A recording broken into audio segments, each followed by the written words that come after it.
Une impression de déjà-vu pour ce deuxième confinement. Des clients se sont précipités dans leur supermarché avant l'entrée en vigueur du confinement hier. La crainte de la pénurie refait surface, mais les distributeurs l'affirment, il n'y aura pas de problème de stock. Reportage Anne-Laure Marie et Thierry Citer. Des gestes qu'on avait presque oubliés. Réapprovisionner encore et encore les rayons en papier toilette, en pâtes ou en farine. Mais cette fois, les grandes surfaces ont anticipé et préparé les stocks dans les réserves du magasin et dans la centrale d'achat en vue de ce nouveau confinement. Notre chaîne logistique et encore en amont, nos fournisseurs, nos producteurs locaux aussi ont prévu la marchandise complémentaire.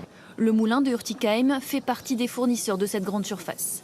Il fait également de la vente directe et depuis hier, la boutique ne désemplit pas. Pour cause de confinement, mais aussi parce que Noël arrive à grands pas.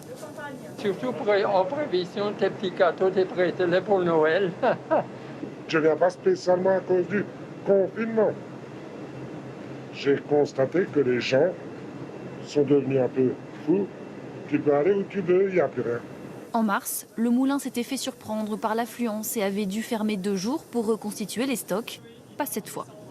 On a quand même fait des aménagements, on a fait du stock de farine en avance, en 1 kg, en 5 kg. On a même créé un toboggan à sac pour que les meuniers ne jettent plus les sacs de 5 kg d'un étage à l'autre.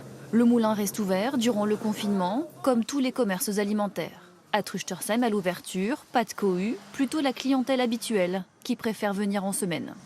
Le vendredi matin, une fois les courses et ça, c'est bon pour la semaine. Vous n'avez rien changé à vos habitudes? Oh, pas du tout. Non, c'est comme toutes les semaines, c'est pareil. Comme d'habitude, hein. C'est ce que je dis, il y a des gens qui prennent beaucoup trop de paquets, ça devrait être limité. C'est pour cela que cette grande surface insiste sur l'état de ses stocks. Le message à faire passer, effectivement, c'est que si on est raisonnable dans nos achats, il n'y aura aucune pénurie à long terme sur tous ces produits. Les familles pourront sans aucun doute commencer la confection des bredels de Noël dès ce week-end.